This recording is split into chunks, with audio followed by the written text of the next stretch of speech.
So, eto pala yung cottages nila dito, guys.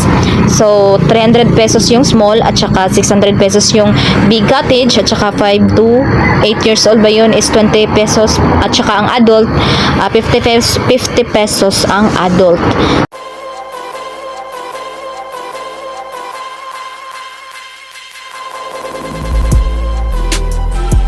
Hi guys, it's me again and another day, another adventure na naman po tayo since mayroon po kaming pupuntahan na isang napakagandang falls na dinadayo dito sa Barangay Carcor, New Corelia. Pero ngayon, nandito pa kami sa bahay ng aking kaibigan. So sila po ang aking kaibigan, si Ditz at saka si Desiree, at ito ang kanilang bahay at saka tindahan kasi nagbebenta sila ng mga kakanin like butchi, donut at saka kamuting kahoy ba, yung putong tak ganon. So, nasa Del Pilar pa kami ngayon dahil hinihintay pa namin yung sasakyan namin papunta doon sa aming pupuntahan. At ngayon ay nakasakay na kami sa tricycle.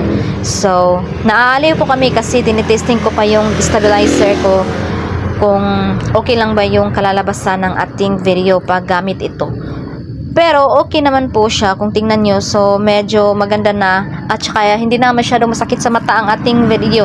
So ito po galing sa Del Pilar, ito po ang daan papuntang Panas. Since sa Panas po kami pupunta.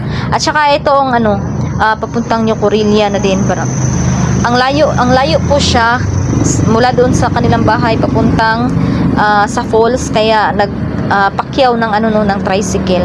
So parang ito na yata ang sentro ba ng New Corelia, guys. So ganito dito sa kanila, no, mayroon mga may mga ukay-ukay na sapatos din, may mga ukay-ukay din sila dito na benta ba. Madaming tindahan din dito sa New Corelia. So hindi din mabibitin ng New Corelia, guys, sa ibang mga ibang mga barangay kasi ang daming dito. Ang daming malalaking tindahan din dito, maraming wholesaler at saka ang mumura ng mga tinda nila dito, guys, at saka maraming pwedeng puntahan dito sa New Corelia na mga tourist spot ba, yung mga best tourist spot. So makikita yun dito sa New Corelia, Davao de Oro. Parang Davao de Oro ang New Corelia. So ganito kaganda since may madadaanan tayo na parang may parang may palasyo. So nakapunta na kami diyan. So walang bayad diyan, free entrance lang. Kaya anytime pwede kayong pumunta diyan. Pag may time kayo, syempre. Castle Castle.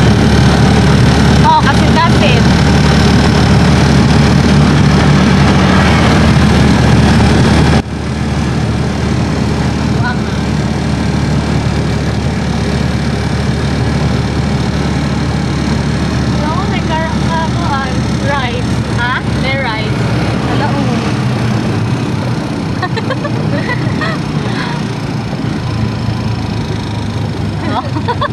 Practice yun.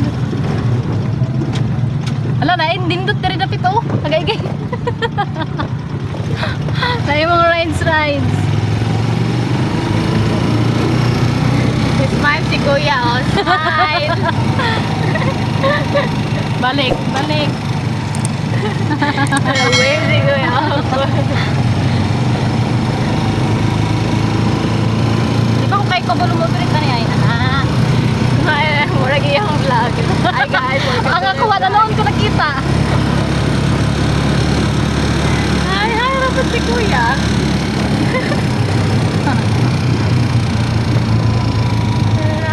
Asa naman tadapitaan eh. Hindi ako kalutasan. Smile lang Kuya, smile. Bye na. Bye. May wave pa yan siya na video no? Nag-wave siya. Oo.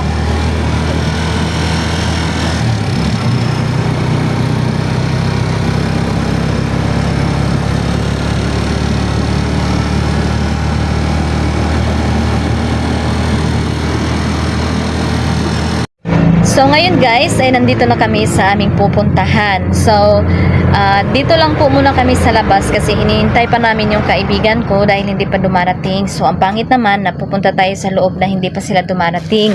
Since sila ang magbabayad sa cottage, syempre. So para maganda naman ba tingnan na sabay kaming papasok sa loob. So dito lang muna kami sa labas. So mag-itchus na muna tayo dito. So tinatry ko pa kasi itong stabilizer ko kasi ngayon ko pa lang siya masyadong magagamit. So ngayon ko pa lang siya matitesting kung okay ba ang kinalabasan ng video, okay ba yung performance niya.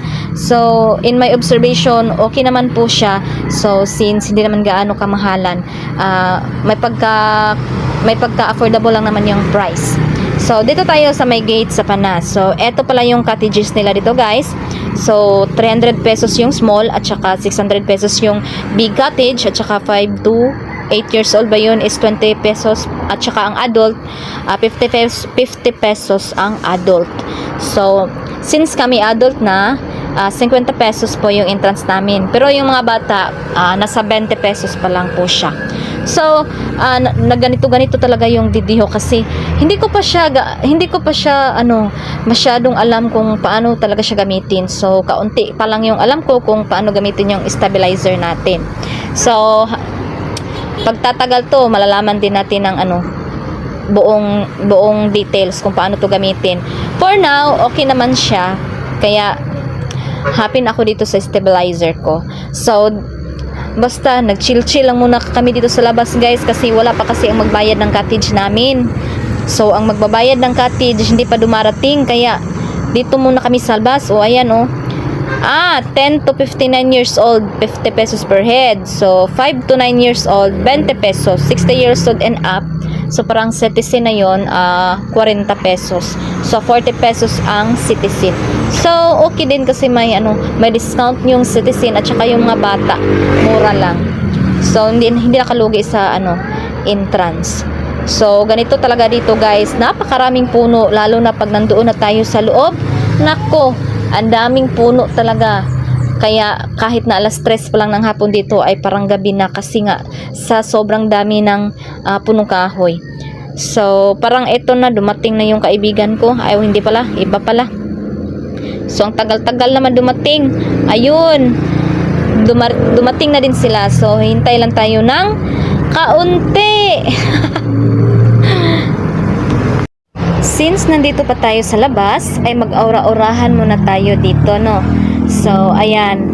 Iba po talaga kasi pag mayroon kang kaibigan na supportive. So, yan naman po talaga ang totoong kaibigan. Diyan mo makikita ang true friends. Yung susuporta sa lahat ng gusto mo, kung ano yung request mo or anong gusto mo. So, susuportahan ka talaga pag totoong kaibigan. Kasi yung hindi totoong kaibigan ay ewan ko na lang kung susuportahan ka pa talaga sa mga gusto mo.